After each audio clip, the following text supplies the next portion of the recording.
Ele é médico, obstetra, ginecologista. Ele está em Catalão desde 1989, quando aqui chegou e construiu toda uma história, uma trajetória. Foi diretor do Hospital Materno Infantil, atualmente é diretor do Hemocentro de Catalão. Ele foi candidato a vereador em 2020.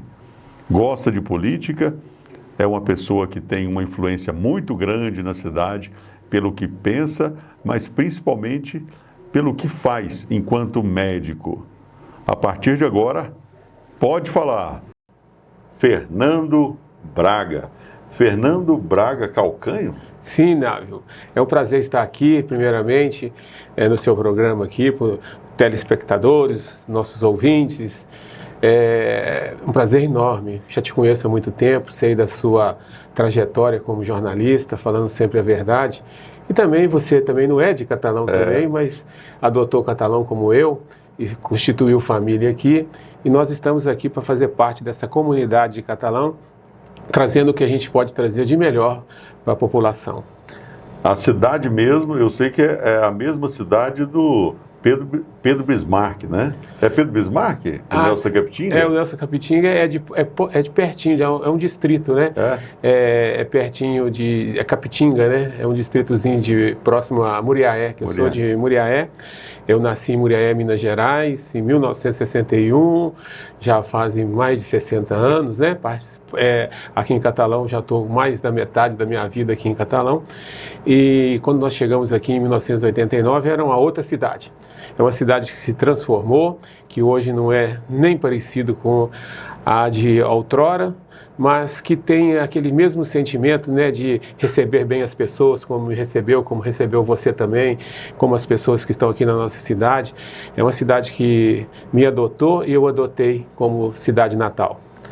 Pois é, agora, Fernando, tem algo que é a proposta aqui desse podcast, é a gente trazer e conversar com alguns convidados, especialmente amigos meus, e eu tenho a alegria, a honra de dizer que o Fernando é um desses poucos amigos que eu tenho, até pelo grau de confiança que eu tenho no profissional que ele é. A minha segunda filha já veio ao mundo pelas mãos do médico, Dr. Fernando Braga. A minha mulher trata com ele, Eli trata com ele. Cora, a primeira vez que teve no ginecologista foi com o Fernando, a minha primeira filha, nossa produtora hoje aqui. São os laços que vão se estreitando e a vida vai seguindo, né? O significado da vida desses laços para você e para a sua vida que você construiu aqui, Fernando. Nossa, Návio, e você tocou num negócio muito importante, né? Que ser médico, eu acho que você tem que ter assim um certo dom para ser médico. E o pagamento do médico não é feito só com dinheiro. O pagamento do médico é feito com os laços de amizade que a gente vai constituindo no consultório, no dia a dia. E isso, você falando, eu dou um arrepio, sabe? Porque isso não tem preço, né? Porque você cuidando de uma pessoa, você cuidando de outra, você vai participar da vida, da família daquela pessoa, né? E você, sabendo que você pôde ter feito alguma coisa para melhorar a qualidade de vida daquela família, ter participado de um momento tão importante como o nascimento de uma criança, imagina, olha a dádiva que eu tive, ser médico, ser obstetra e participar desse momento tão alegre, um momento ali único, um nascimento. Eu sempre falo, Návio, que às vezes quando nasce seu primeiro filho, está nascendo o primeiro filho e está nascendo também uma primeira mãe, sabe? Naquele nascimento ali, na hora ali, os laços que vão surgir ali para constituir uma nova família é muito importante. E esse relacionamento médico, esse relacionamento que vai além do financeiro, que vai além das coisas materiais, é muito importante, sabe? Isso é que dá alegria para a gente viver e isso é que dá também, Návio, o sacrifício que a gente faz. Às vezes a gente não está com a família, às vezes a gente deixa de sair, a gente deixa de ficar com os filhos crescem, a gente nem viu, mas em compensação tem esse benefício de receber essa coisa boa, essa energia de participar da vida das pessoas, né? E poder ajudar as pessoas. É verdade. Eu dizia aqui da minha mulher, que trata com o Fernando Braga, a minha filha mais velha que foi primeira vez um ginecologista esteve com ele. Né? A minha segunda filha, Luna, nasceu pelas mãos do Dr. Fernando Braga. A minha cunhada é também paciente sua, Sirene, que você deve conhecer. E aí vem a pergunta, quantos pacientes ao longo desse tempo? Pacientes uma coisa, e você tem uma história engraçada sobre isso. Quantos partos o Fernando Braga já fez? Realmente é uma história interessante, que é uma curiosidade que todas as pessoas têm, né? Saber quantos partos você já fez.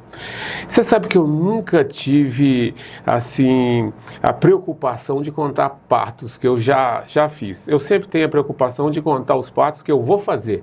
Porque aquelas pessoas que já passaram, que já obtiveram um tratamento correto, vai ficar na lembrança, vai ficar no nosso relacionamento. Mas o que eu tenho que ficar mais preocupado é que vai vir. Eu nunca contei parto, Nave, para ser sincero, eu nunca contei parto nenhum.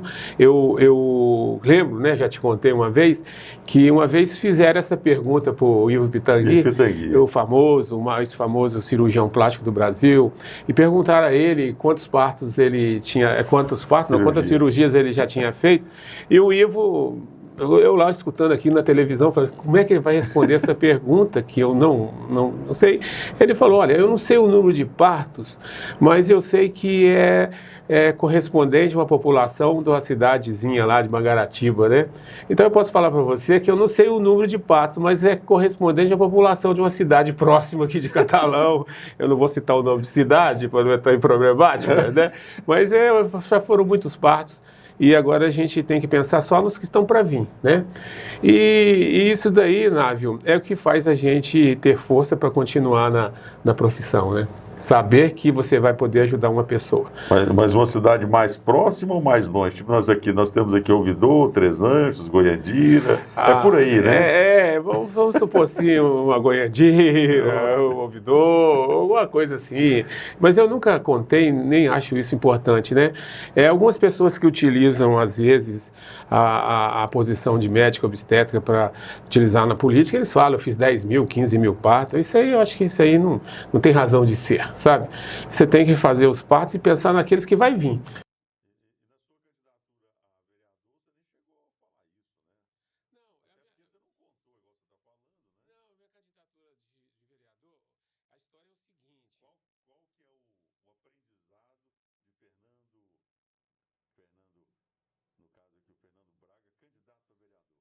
A questão é a seguinte, realmente eu gosto da política e achava que a política podia melhorar as condições de vida das pessoas. Então, na época da eleição, antes da pandemia, né, em 2020, foi aproximadamente disso, eu tinha a ideia, já tinha pesquisado muito, de a gente trazer um hospital regional para Catalão. Você falou isso lá, né? Já era da minha campanha, Hospital Regional de Catalão, trazer um hospital regional que pudesse ajudar toda a região. Porque é o seguinte, o que está acontecendo aqui em Catalão? A Santa Casa, esse processo de Santa Casa de Misericórdia, isso começou em Portugal.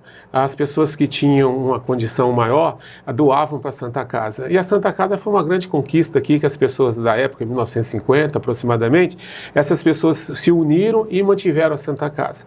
Mas a população da cidade cresceu demais. E a Santa Casa ficou sem condições muito de atender a todo mundo. E juntou-se a isso ao pessoal da Redondeza que vinha para cá. Então, a Santa Casa sobrecarregada, tendo que cuidar das pessoas de Catalão, recebendo o apoio da Prefeitura Municipal de Catalão, mas eu estava notando que estava sobrecarregando demais, que havia necessidade de a gente ter um hospital regional aqui na nossa região. Aí o doutor Adíbio Elias me convidou para ser candidato, e eu, com essa ideia de hospital regional, você pode notar aí até nas entrevistas que eu dei na época, a campanha era fazer o Hospital Regional de Catalão, e era a única intenção, sabe, Lávio? A única intenção era essa. E veio a pandemia, e eu tinha alguns princípios. Eu tinha os princípios que, durante a pandemia, eu tinha que seguir os princípios. O primeiro princípio era o princípio que a gente não tinha medicamento, não tinha nada comprovado ainda. Naquele tempo, era necessário que as pessoas se afastassem, e eu fiz isso. Na campanha, eu não visitei ninguém, não fiz caminhada, porque era contra a minha posição de médico, de acreditar que naquele momento tinha que ser feito daquela forma. E eu fiz uma campanha só na internet, Eu gastei na minha campanha, o vereador na época podia gastar R$50 mil do dinheiro dele, eu gastei R$4.800. E falei assim, não, eu vou gastar R$4.800, vou fazer a minha campanha só na internet aqui, porque se eu perder não vai fazer falta, e se eu ganhar, se eu gastar demais, eu não vou precisar de tirar de outro lugar. Então eu fiz uma campanha simples, quase ninguém nem sabia que eu era candidato, mas a intenção maior era essa semente do Hospital Regional de Catalão. E essa semente veio, porque o Adib, juntamente com as pessoas que assessoram ele, teve a grande ideia, né, de fazer essa jogada, construir o hospital, e a ideia maior ainda não foi a construção do hospital, a ideia maior ainda foi passar a manutenção do hospital para o governo federal. Porque, olha, Nave, um hospital daquele ali ficou em torno de R$100 milhões para você construir ele. Você vai gastar 50, 60 milhões por mês para manter o hospital. Então, não ia ter condição da prefeitura manter. Ele fez o hospital, entregou o hospital e agora a nossa região ganhou um hospital regional federal. Olha só, Nádia, a importância disso. Aquilo ali é a mesma coisa do Mitsubishi, aquilo ali é a mesma coisa do John Deere, aquilo ali é um foco que vai gerar emprego, vai gerar, além de gerar emprego, vai gerar melhores condições para as pessoas carentes, não só de Catalão, mas de toda a região, né? E vai ser um núcleo onde possa crescer a parte cultural e intelectual da medicina em Catalão. Isso é importantíssimo. É verdade. Fernando, já que a gente está falando de política, qual que é a leitura que você faz desse cenário político que está colocado, que existe hoje em Catalão? Não, a questão política aqui é o seguinte, eu leio muito sobre política, eu gosto de política, mas outra coisa, Návio, eu, na minha campanha, voltando um pouquinho atrás, eu fiz a campanha na época falando do hospital regional e falando que eu ia ser candidato só uma vez, tá? Então eu não sou candidato a nada, eu só fui aquela vez, a sementinha do hospital foi lançada, em momento algum eu sou candidato a nada, tá? Eu quero só ser um observador. Mas passou por muita transformação nesse tempo todo, a política mudou demais com a internet, com as coisas que acontecem na internet. Mas eu falo dos políticos em si. Hoje Catalão teve, durante um bom tempo, essa polarização entre o grupo do Jardel, o grupo do Adib, o grupo do Adib e o grupo do Jardel. E essa eleição agora, com o Velomar, e esses números que o Velomar atingiu, ele parece que esse grupo se sobressaiu muito mais. Praticamente a impressão que se tem é que não tem oposição realmente, né? Então, assim, aí sem oposição não há aquele debate, né? Ô, Návio, é o seguinte... E falando ainda, uma pessoa esclarecida como você, a importância da falta do debate. Como é que você vê isso, Fernando? Não, debate salutar, né? Um debate... 100% de concordar com todo mundo é a primeira coisa para dar errado, né? Então você sempre tem que ter uma pessoa um grupo para poder te mostrar, para divergir as coisas. Mas eu acho que essa polarização não podia ser feita assim, polarização entre o pessoal do Jardel, o pessoal... Tinha que ser polarização de ideias, sabe? Porque o Jardel vai passar, o Adib vai passar, eu vou passar, você vai passar, e a gente tinha que ter um projeto de governo e não um projeto assim de Estado, não um projeto assim da pessoa, né? Então, o problema todo é quando uma pessoa começa um trabalho, o outro vem e começa tudo do zero. Imagina você montar uma secretaria de educação de uma hora para outra, você desmontar toda aquela ideia da secretaria de saúde e ter que começar do zero. Então, eu acho que o que falta na política brasileira é isso, é um projeto de governo. Isso não é uma coisa local. Não é local, porque é o seguinte, olha, você ganha, aí você muda a tintura da praça para outra cor, o outro vem e muda para outra cor, e fica esse negocinho para lá e para cá. Não devia ser assim, olha, você está certo? Parabéns. Você está errado? Vamos tentar ajudar. Mas não, a política agora virou uma política pessoal, sabe? E virando assim muito pessoal e levando... Isso, eu acho que com o tempo a população vai vendo que isso não dá certo, né? A política, você fazer política, você tem que primeiro pensar o seguinte: olha, eu vou fazer política, eu vou ficar aqui, eu sou temporário.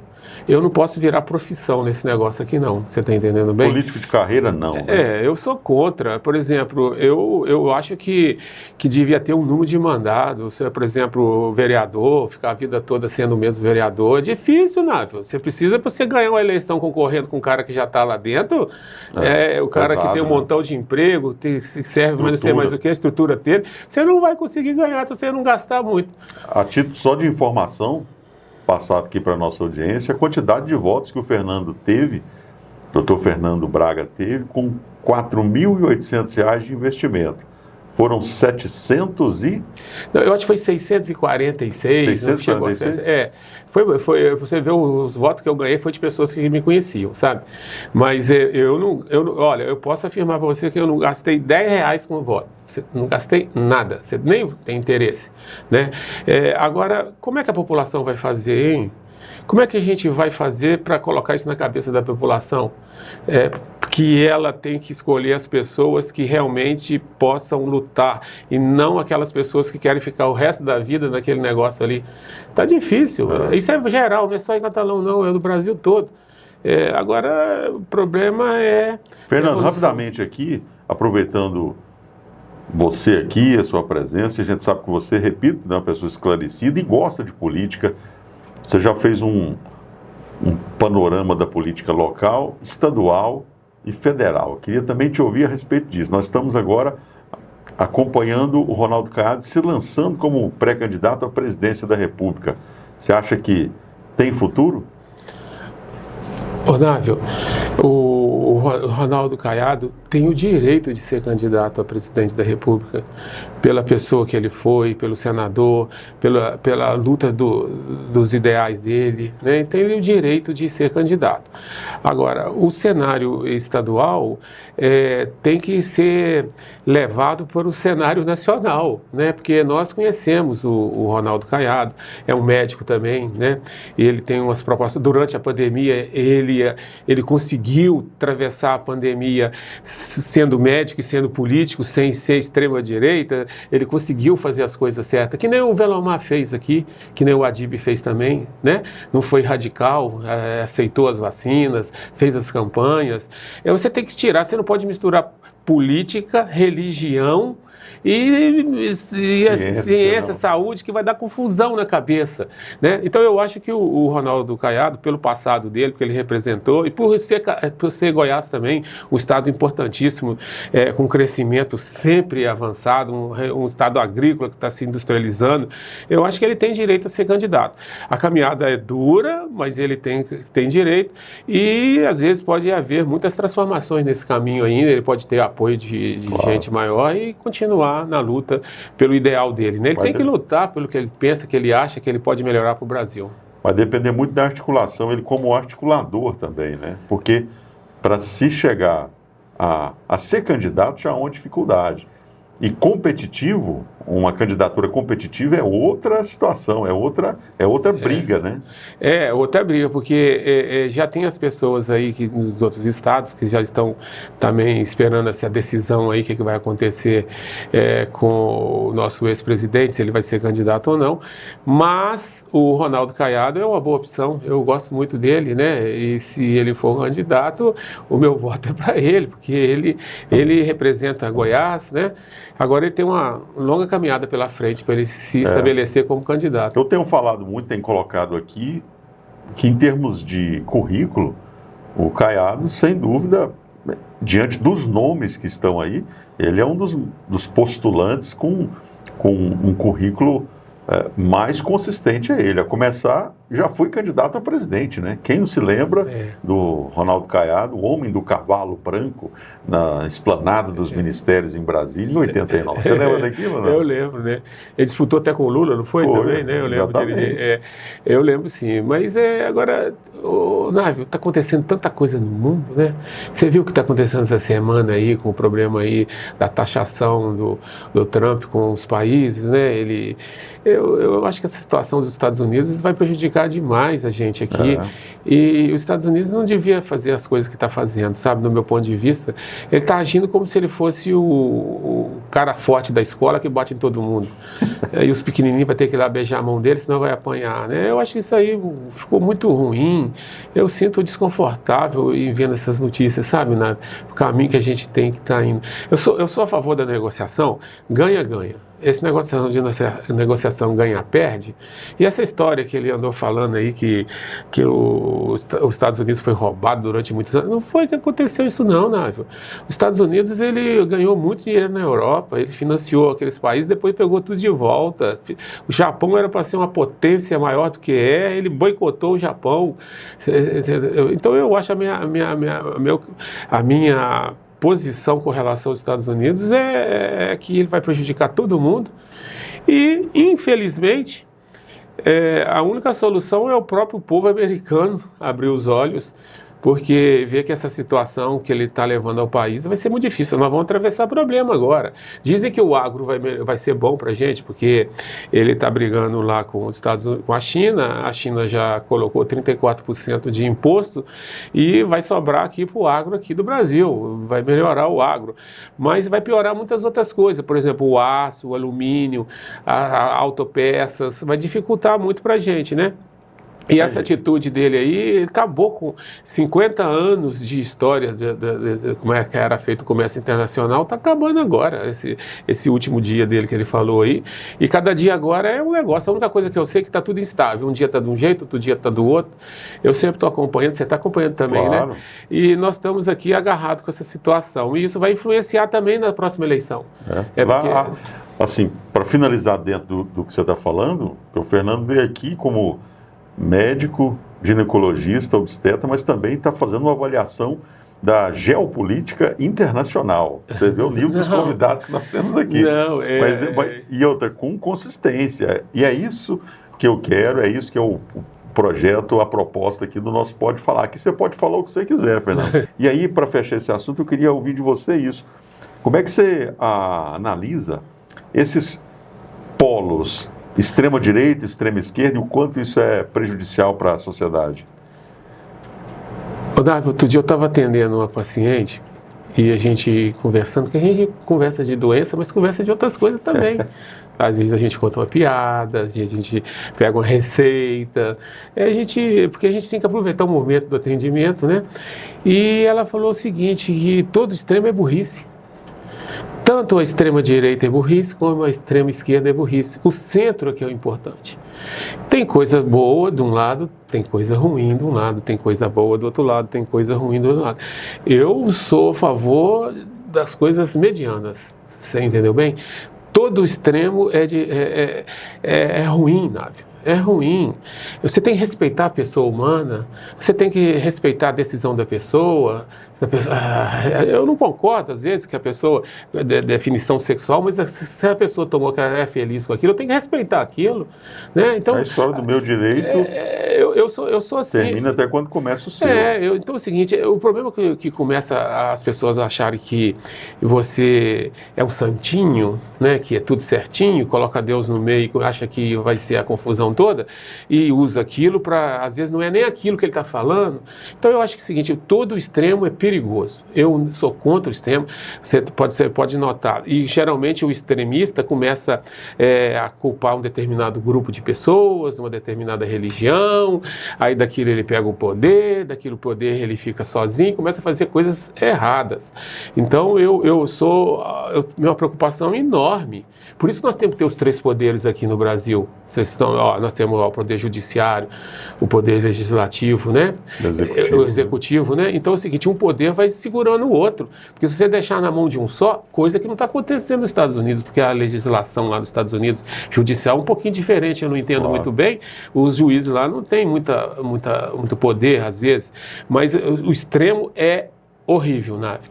Não queira nunca navegar nesse setor, tanto de um lado quanto do outro. O ideal é a gente tentar ser o centro, você respeitar os direitos das pessoas, você olhar para frente e ver que o mundo de hoje, gente, eu lembro do passado às vezes, mas não tem jeito mais de eu trazer o passado para cá. Tudo mudou, né? Quando eu cheguei aqui, a gente mal fazia um exame de preventivo. Hoje nós temos toda a tecnologia do nosso lado.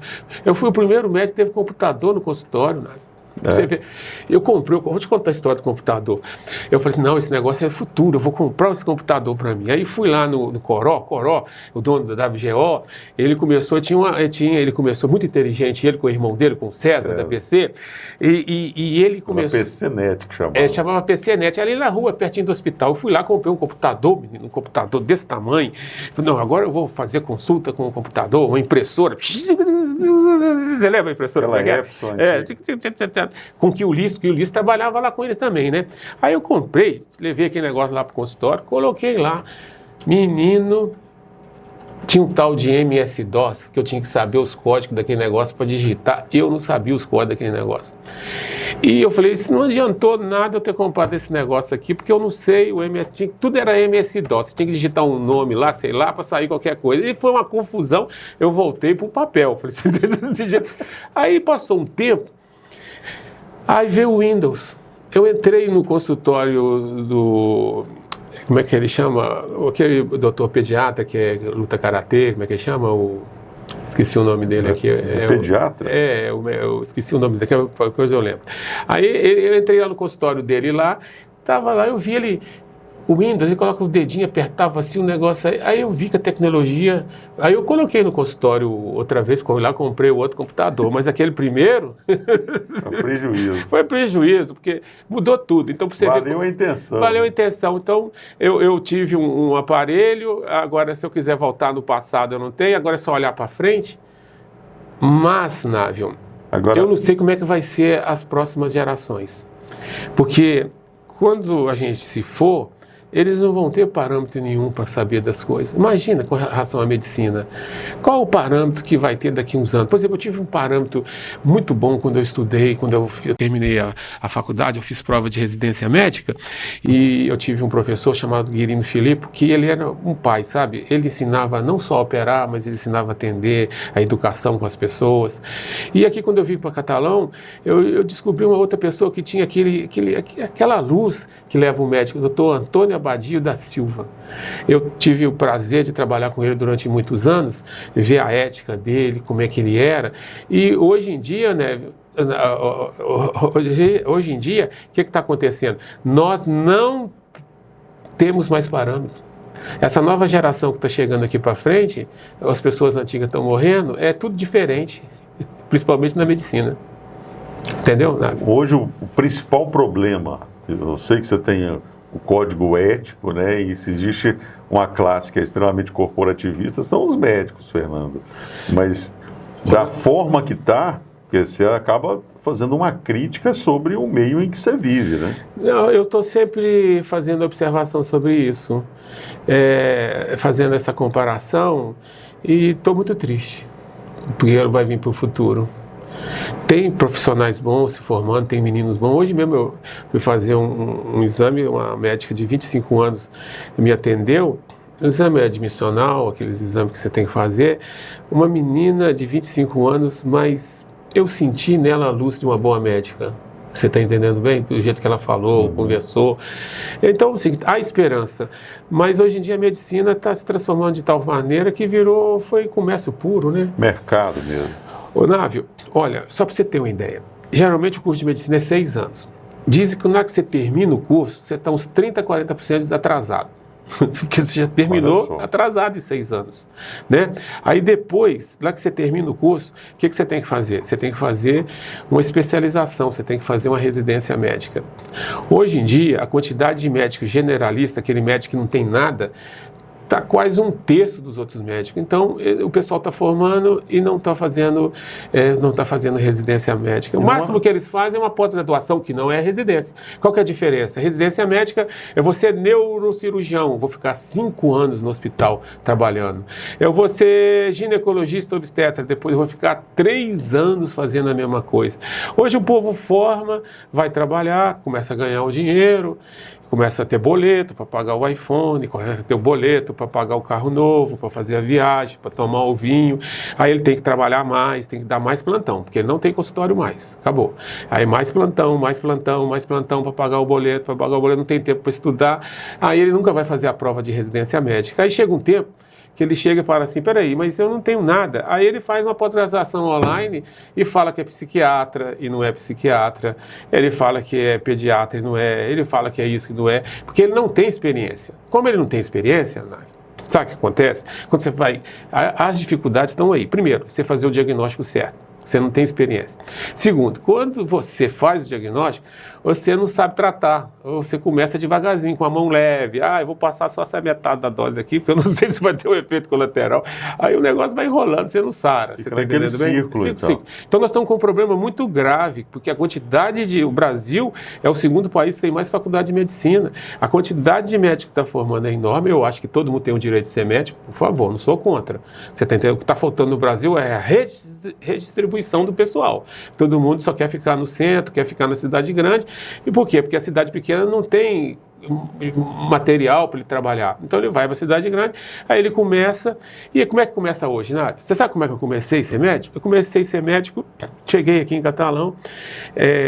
Quem me convidou para vir aqui para Catalão foi o Jardel. Você está entendendo bem? O Jardel sempre me convidou. Aí ele chegou perto de mim, vamos colocar você no rádio. Eu falei, não precisa ser rádio, eu não quero saber de rádio, deixa aqui eu mesmo aqui no consultório. Aí eu comecei a atender uma pessoa, comecei a atender outra, e graças a Deus, Deus foi me abençoando, essas pessoas foram falando para as outras e foi chegando o pessoal recomendado, né? Hoje não, né? Hoje em dia, para você ser médico, ter movimento, você tem que ter um bom Instagram, sabe? Você coloca lá um Instagram bom, aí você fala que você é psiquiatra, mas você não pode... Como você não pode escrever que você é psiquiatra, você escreve assim, psiquiatria. Você não escreve psiquiatra, porque para você escrever psiquiatra, você tem que ter residência médica, especialização nisso. Então você escreve psiquiatria.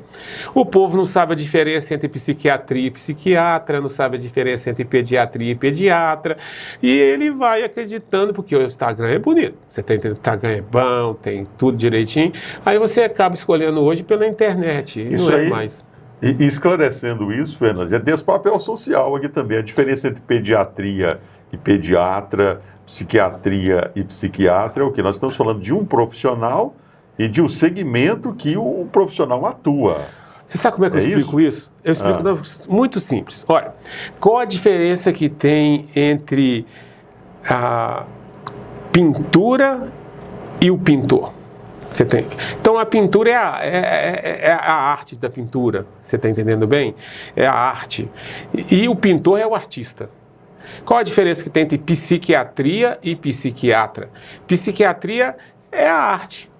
Psiquiatra é o artista, é o cara que está especializado naquilo.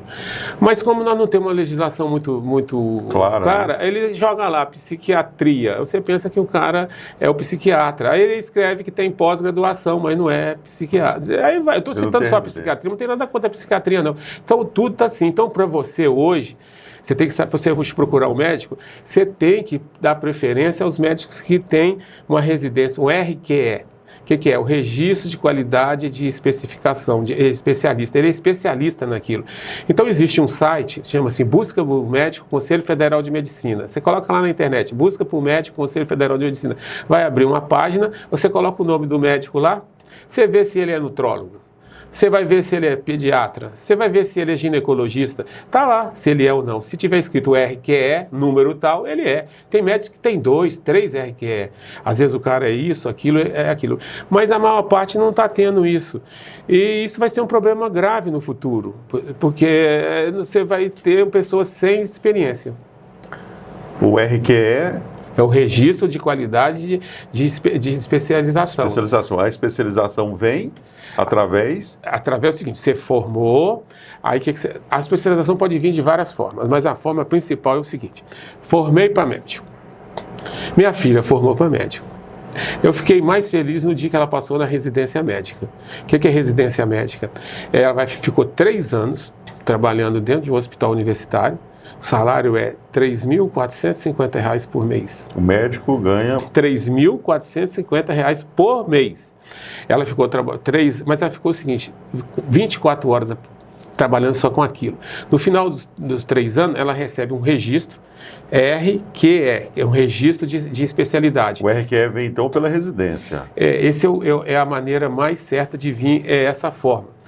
Agora, existe uma outra maneira que o brasileiro tem, tem uma outra maneira que você consegue da seguinte forma: você não faz a residência, mas você trabalha 2 anos num postinho, aí você vai naquela sociedade que você quer. Por exemplo, eu quero ser pediatra. Aí você faz uma prova lá na sociedade, uma provinha, e conforme for o critério daquela sociedade, ela te dá um documento que você pode registrar o seu RQE. Então tem 2 maneiras. Deveria ter um RQE verde e um vermelho, sabe? Mas não tem. Então, o RQE só... Se tiver RQE, você não sabe como é que conseguiu, mas geralmente através da residência. Mas as residências tem muito pouco a quantidade de médicos que tem. Então, você entrar um funil... Peço bem, Renato, você formou hoje. Você vai ganhar R$ 1.200 para dar um plantão de 12 horas. Aí você dá 5, 6 plantão por semana, você multiplica isso aí por mês, dá R$20 mil. Você quer ir fazer residência médica para ganhar 3.450 por mês? Mês inteiro? Você não vai, você está entendendo bem? Aí você começa a comprar as coisas, né, da vida e vai rolando. Fernando, a gente caminhando, já estamos agora na parte quase que final, mas eu preciso antes extrair de você. Você colocou no começo aqui como é que era aquela Catalão quando você chegou aqui em 1989. E eu precisava saber como é que você veio para Catalão também. Porque às vezes as pessoas veem o nome Fernando Braga, hoje tem a Med Center. A gente, inclusive, precisa fazer um vídeo lá, porque está muito bonita a clínica, né? Você passou por uma reestruturação geral lá agora. Precisa mostrar isso para o povo, né? Não só a parte, né, física, mas assim, você tem esse cuidado, essa atenção com o paciente. Mas quando você chegou aqui, eu fiquei sabendo, você veio de ônibus, né? Ô, Navi, deixa eu te contar uma coisa para você, um negócio interessante. Você já deu entrevista para o Nery Mesquita, você já contou quem está aí no História Viva. O Fernando, inclusive, patrocinou a 2ª temporada nossa, incentivou a gente a voltar, o Nery, né, testemunha viva disso. Mas acho que tem essa história lá, mas assim, me chamou a atenção. Você veio de ônibus para Catalão? Foi, mas vou contar a história, já que eu tenho uns minutinhos, né, para contar, né? É um negócio assim, quando eu formei e estudei para passar na residência. Eu falei que eu quero ir para o interior. Aí eu terminei minha residência. Quando eu terminei minha residência, eu falei assim, eu quero ir para o interior. Então, onde que é o interior? Eu quero ir para o interior de São Paulo, interior Paraná, Santa Catarina. E eu falei, gente, mas como é que eu vou ir para o interior se eu não conheço ninguém no interior? Eu morava no Rio de Janeiro, porque eu fazia residência, eu morava dentro do hospital, sabe? Então, no finalzinho da residência, eu já comecei a procurar. E eu falei, gente, como é que eu vou? Naquele tempo não tinha internet, não, sabe? Século passado, né, tal. Eu falei, como é que eu vou fazer agora? Aí tinha um laboratório, chamava Merck Sharp, do Brasil, e ele soltava, assim, uma vez por mês, de 2 em 2 meses, um jornalzinho, para você, nesse jornalzinho estava escrito assim, eu queria ser médico ali, ou queria vender um aparelho e tal, chamava Mercado Médico. É o Merck com K, chamava Mercado com K, médico.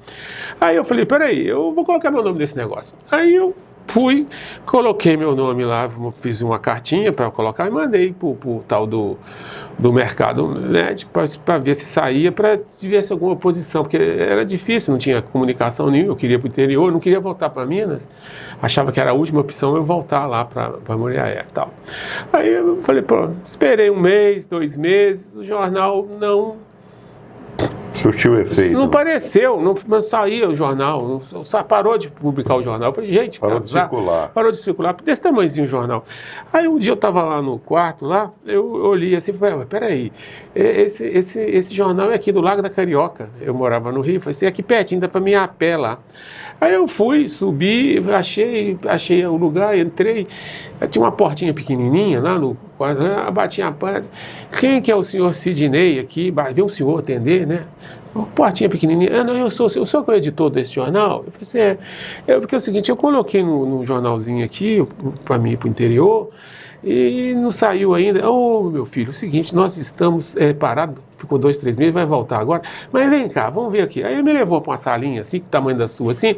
Na parede, assim, tinha 1 metro, assim, cheio de gente querendo colocar no jornal informação. E o jornal era desse tamanhozinho. Vamos procurar o seu. Aí procurou o meu.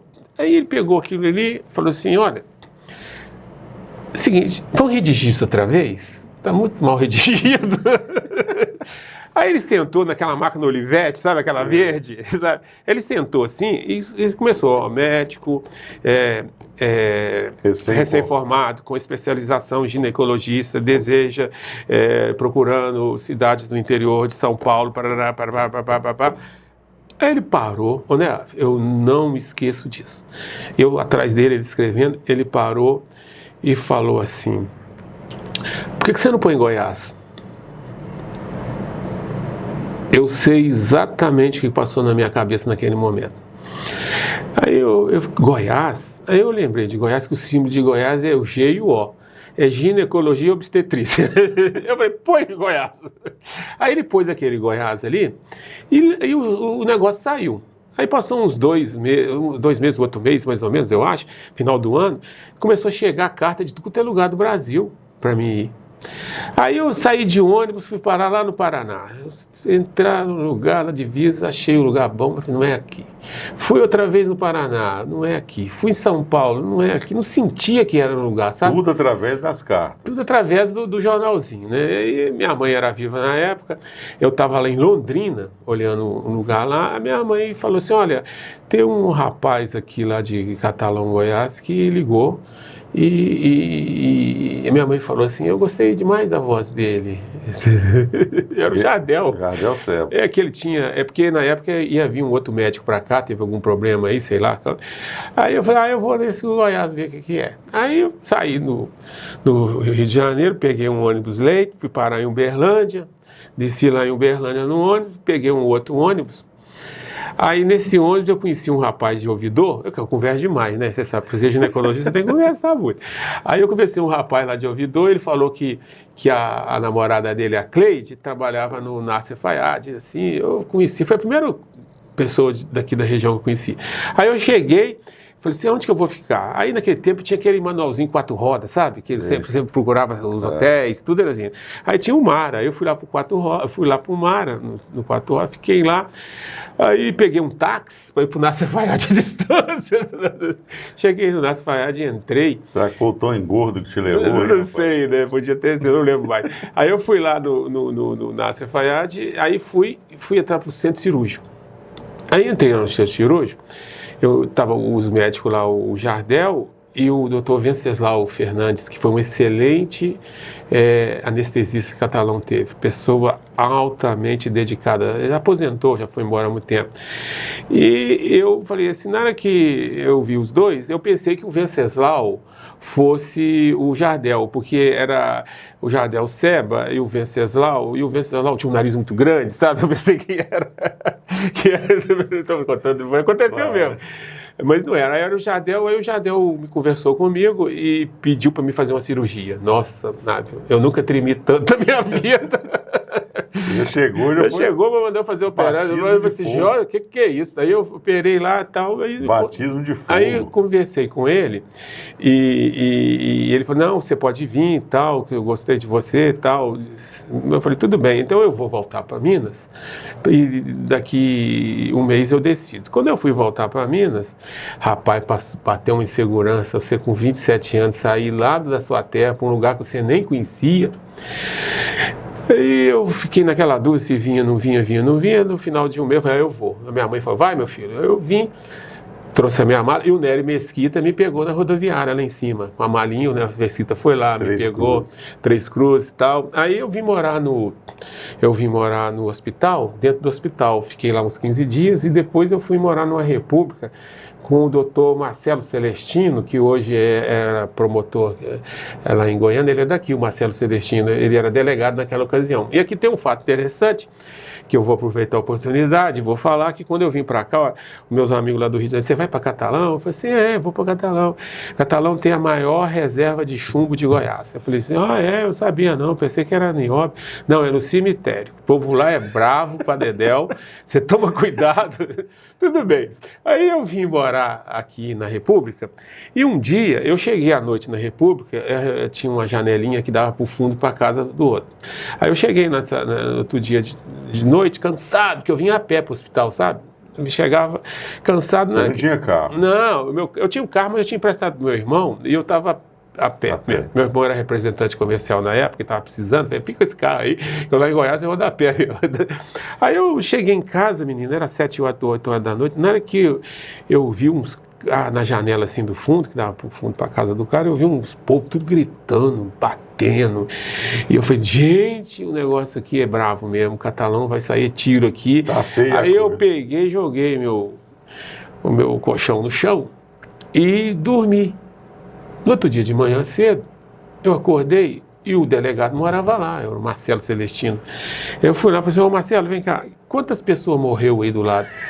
Aí ele falou assim, não, Fernando, eu vi uns caras gritando, batendo na mesa. Não, aquilo é um jogo, chama truco. Tradição de Goiás. Eu nem sabia que existia truco. Você tá louco. E o meu primeiro dinheiro que eu ganhei, eu atendia, aí eu ganhei um dinheiro aí e tal. Aí o Jadel falou, Fernando, vamos ali ter um negócio de leilão de gado. Eu falei, pô, leilão de gado, o que é isso? Entrei, parece um circo, né?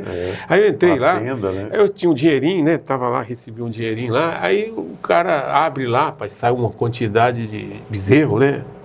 Lote. Aí o cara falando, é 300, é 300, é 300, é 200. Eu falei, nossa, mãe, vou fazer as contas. Aí eu falei assim, gente, vai dar para me comprar isso aqui, tudo colocar no caminhão e levar lá para Minas, que vai ser ganhar dinheiro. Aí era quase que eu dei um lance, não, era 10 de 300, era uma fortuna, graças a Deus que eu não dei. Nunca mais eu voltei nesse Você não levantou a mão, então. Não, eu não entendo nada de boi, de soja, não entendo nada, graças a Deus, só mexo com a minha área lá. Né? Fernando, e no caso de formado de atuação, já são quantos anos? Não, seguinte, em 89 você chegou em Catalão. Eu formei em 86, agora vai fazer 40 anos de formado. Eu formei com 25 anos de idade, né? 25 anos de idade. Então, a maior parte, a minha vida profissional, tirando os 3 anos que eu fiquei especialidade, foi aqui, né? E depois eu cheguei em junho, eu voltei lá, era noivo, casei com a minha noiva, né? Minha esposa, companheira há muitos anos. Namoro ela desde quando ela tinha 15 anos, né? Ela tava nós estávamos no colégio, comecei a namorar no colégio, está me aguentando até hoje.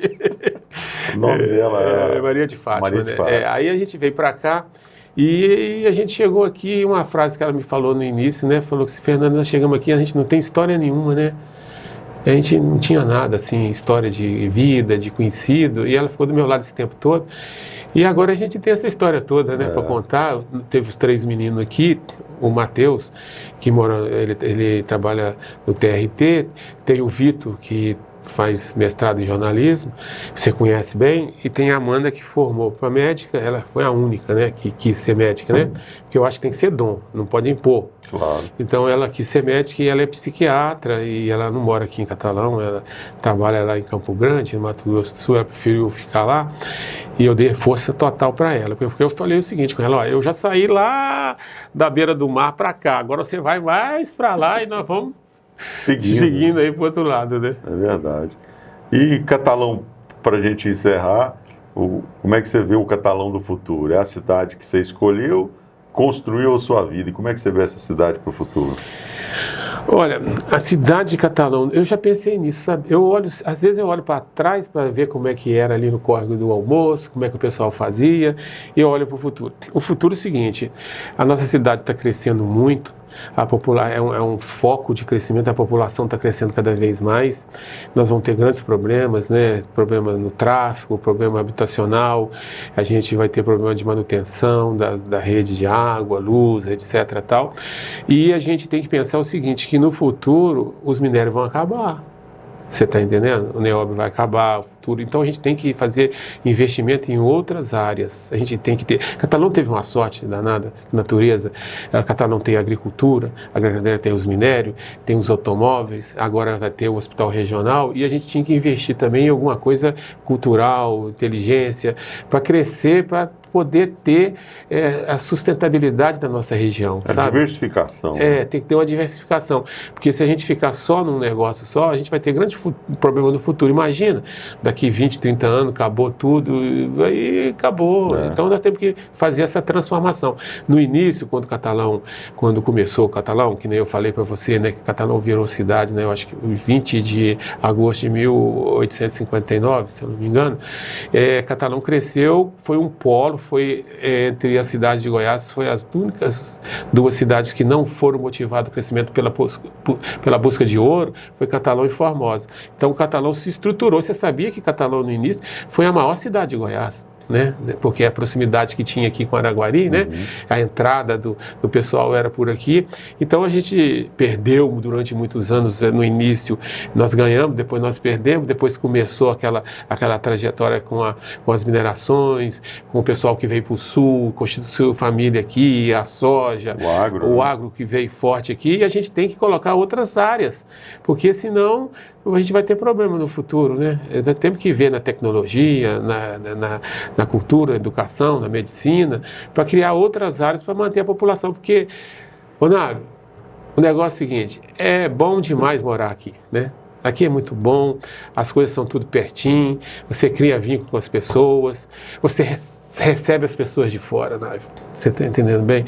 Então o Catalão já mudou. A população de hoje não é a mesma de 89. Claro. Houve uma mixigenação da população toda. Pessoal do Sul, pessoal de São Paulo, pessoal do Nordeste que está vindo agora, muito, né? Que está mantendo a mão de obra aqui na nossa região. Nós temos que receber esse pessoal com o coração aberto. E receber até os chineses. Os chineses são importantes para a gente. Você eu fico vendo, às vezes, eles têm essa cultura de ficar mais isolado. Eu queria chegar perto deles e falar, Ni hao, olá, como é que vai? Mas eu só sei falar Ni hao. Não sei falar mais nada. Mas a gente deveria aceitar as outras pessoas de outros lugares com mais amor. Você vai acabar fazendo curso de mandarim. Eu só sei Ni hao, não sei mais nada. Mas eu fico até assim, se um dia eu pudesse conversar, eu conversaria. Conversa boa, né? O tempo passa. Fernando, para encerrar, você está lendo o quê? E qual que é o tipo de música que você mais gosta?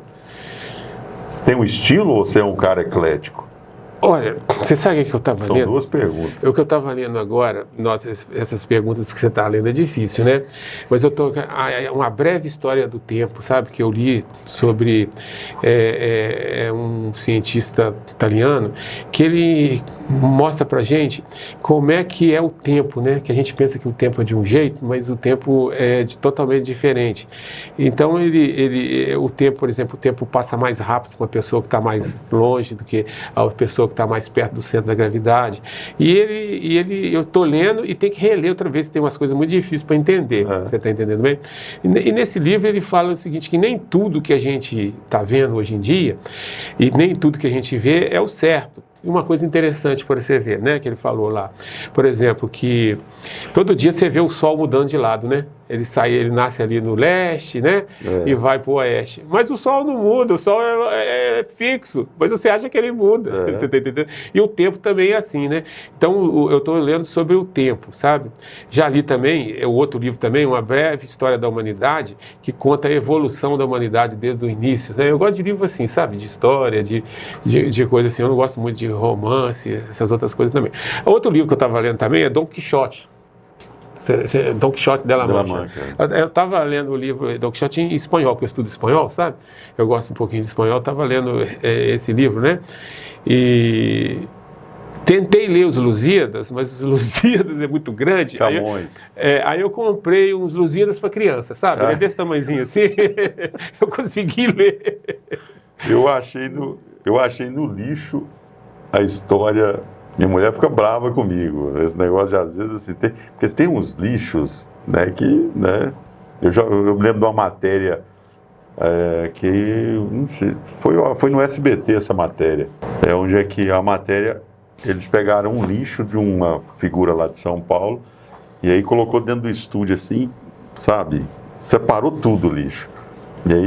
E fez a provocação para ver se o público identificaria quem era aquela pessoa pelo lixo dela, sabe? Ah, entendi. E aí eu li, eu não tinha lido ainda o Della Mancha, o Don Quixote. Don Quixote. Eu sempre queria ler esse livro e aí achei no lixo uma versão para criança também. A versão de e criança. aí que eu li, rapaz, eu achei bom demais. Não, né? eu tô lendo esse. É o seguinte, eu acabei só um, falta 2 ainda para me terminar, porque às vezes é uma correria danada, mas está lá na minha cabeceira. De vez em quando eu vou lá, pego, continuo, leio, e esse livro sobre o tempo é muito interessante, sabe? O que você leu, Uma Breve História da Humanidade, ou Homo Sapiens? Não é o Homo Sapiens, não. Ele tem 3. É uma breve história. Ele também escreveu o Homo Sapiens? Eu não lembro se é. Yuval Noah Harari. É esse aí. Então, é Uma Breve História da Humanidade. Eu estou com ele aqui para ler, o padre Emerson, que me fez a indicação. E aí eu comecei a ler ele, porque entrou outros livros no... Acabei de ler 1808 agora, do Lorival Gomes, e também acabei de ler, que vai virar uma crônica que eu fiz de... O 1808 sobre a história da família real? Isso, exato. Você tem que ler, cara, que livro fantástico. E ele é um estudioso, e a forma com que o Lorival escreve é impressionante, assim. Tanto que é bom, gostoso, prazeroso de ler, né? Depois tem um outro que ele escreveu também, não, né? são vários. A série que ele fez sobre a escravidão no Brasil é um livro, é uma série, são 3 livros que é leitura obrigatória, né? Como é Fueiro, de Luiz Estevão, de 1986, segunda edição de 1988, já tem a terceira agora mais recente. O Luiz, inclusive, ficou de trazer aqui para mim, né, Luiz? Estou aguardando. É um livro imprescindível, fundamental para as pessoas que gostam e amam o catalão.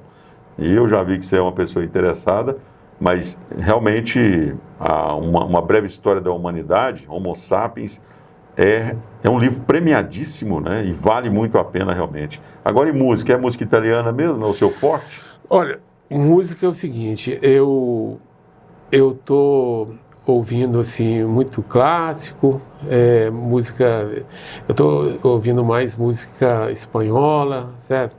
Eu tava para aprender espanhol, estava vendo bolero, sabe? Muito bolero lá, estava ouvindo. O Spotify ajuda muito. O Spotify. Eu chego lá e, na hora do almoço, depois que eu como, né, eu sento lá na cadeira e o Spotify, toca isso. Aí ele toca para mim. Mas o Návio é o cara que, quando eu conheci o Návio, gente, eu vou falar uma coisa para vocês. Eu conheci primeiro a voz do Návio. Ele tinha um programa na Rádio Cultura que falava dos Beatles, era mais ou menos 7h30, 8 horas da noite. Rádio Liberdade. Rádio Liberdade, né? Era a Liberdade. 7, 8 horas da noite, eu chegava em casa e me apaixonei pela voz do Návio, pela história que ele contava dos Beatles, né? E ele sabe tudo. Ele e o Nery Mesquita, né? Que o Nery Mesquita é outro também que sabe tudo sobre isso aqui. E eu conheci o Návio ali por ali. Ali eu fui gostando do jeito dele falar, dessa fala mansa dele, de colocar as coisas. E foi por ali que eu escutava as músicas que você colocava, mas Eu cheguei em 91, você chegou em 89. Você sabe, quando a minha filha fez 15 anos de idade, eu não tenho dom de música, eu não sei tocar nada, tá? Sou desafinado para dedéu. Minha mãe cantava muito bem, minha esposa canta maravilhosamente bem. Os meus meninos, a Amanda toca piano, o outro toca violão, mas eu não toco nada, né? Aí, quando a minha filha fez 15 anos de idade, eu não fiz festa, não fiz nada. O que eu dei para ela foi assistir o Paul McCartney. Levei ela lá no Rio de Janeiro para assistir o Paul McCartney lá naquele estádio do Botafogo. Como é que é o nome daquele estádio? Eu esqueci o nome do estádio. Hoje é o Milton Santos. É, né? Isso aí. Levei ele lá, menino. Que show maravilhoso. Mas eu não entendo nada de música, ainda mais em inglês, né? O povo ficou assim alucinado. O cara começou na hora e foi um show maravilhoso. Foi o presente que eu dei para ela de 15 anos. Foi assistir o show do Paul McCartney. O Nery Mesquita, que está nos acompanhando, estávamos juntos vendo o Paul McCartney. Só que nós não fomos juntos, mas nós assistimos o mesmo show em Goiânia, no Serra Dourada. Ah, Foi quando isso? Isso foi uns 6, 7 anos atrás. É mesmo, né? Veio, E deve ter sido do mesmo jeito, né? Chegou na hora, cantou o tempo todo. E me impressionou, foi o primeiro e único show internacional que eu já vi até hoje, foi esse do Paul McCartney. me impressionou essa pontualidade a qual você está se referindo e também a qualidade. É verdade. É impressionante, assim, o nível, um estádio show para 30 mil, 40 mil pessoas, como foi esse, mas um som com a qualidade, assim, que você poderia conversar na arquibancada e ouvir o show tranquilamente, né? A mesma coisa, eu imagino, lá no Rio de Janeiro. O Rio de Janeiro foi muito bonito, foi uma coisa maravilhosa em poder proporcionar isso junto com a minha filha, né? Foi um presentinho que eu dei para ela, né? Rapaz, um presente inesquecível. Olha, o Fernando ainda tem uma história que ele não vai contar essa história aqui, vai ficar para a próxima entrevista que nós vamos fazer. Eu tenho outro programa aqui, que é uma entrevista especial, né, e você vai assumir esse compromisso. É uma história, para mim, uma das mais engraçadas que aconteceu com o Fernando, mas ou vai ficar nos bastidores, depois vocês vão ver aí, vai ficar nos bastidores, que é aquela história quando você vinha de ônibus e aí você foi esquecido numa rodoviária. Gente, das velhinhas, né? Essa daí é interessante, né? Eu contei essa história pro meu pai lá meu pai e meu irmão lá em Pomeri, mas... Gente, aqui foi uma lição de vida para mim. Foi. Depois a gente conta. Essa vai ficar nos bastidores para vocês assistirem. Eu volto aqui. Fernando, foi uma honra tê-lo recebido aqui, uma honra, né, contar com a sua amizade, os seus conhecimentos como profissional, mas acima de tudo como ser humano. Isso é o que faz a gente crescer também enquanto ser humano, tendo pessoas do seu nível intelectual, mas acima de tudo, tendo o coração que você tem. Então, muito obrigado e muito obrigado. Seguimos nessa jornada. Não, Návio, é o seguinte, tudo que você falou, eu vou falar para você também, tá certo? Vamos trocar aqui. Eu me sinto muito honrado também em ter te conhecido, Deus ter me proporcionado o prazer de conhecer você, né? Você está sempre lutando aí pelo jornalismo na nossa cidade, sempre lutando para trazer as coisas novas para todo mundo, sua família junto com você, né, Návio? Sua filha, todo mundo aqui. E estou aqui, se você precisar de mais alguma falar, eu venho cá falar. Bom. Mas não vou falar mentira, não. Eu vou falar demais, mas mentira eu não falo, não. É isso, gente. Aqui nessa câmera, Fernando, um abraço. Sigam, curtam, compartilhem, fiquem à vontade. E até o próximo Pode Falar com mais um convidado especial. Valeu, Fernando Braga. Até a próxima. Valeu. Até a próxima.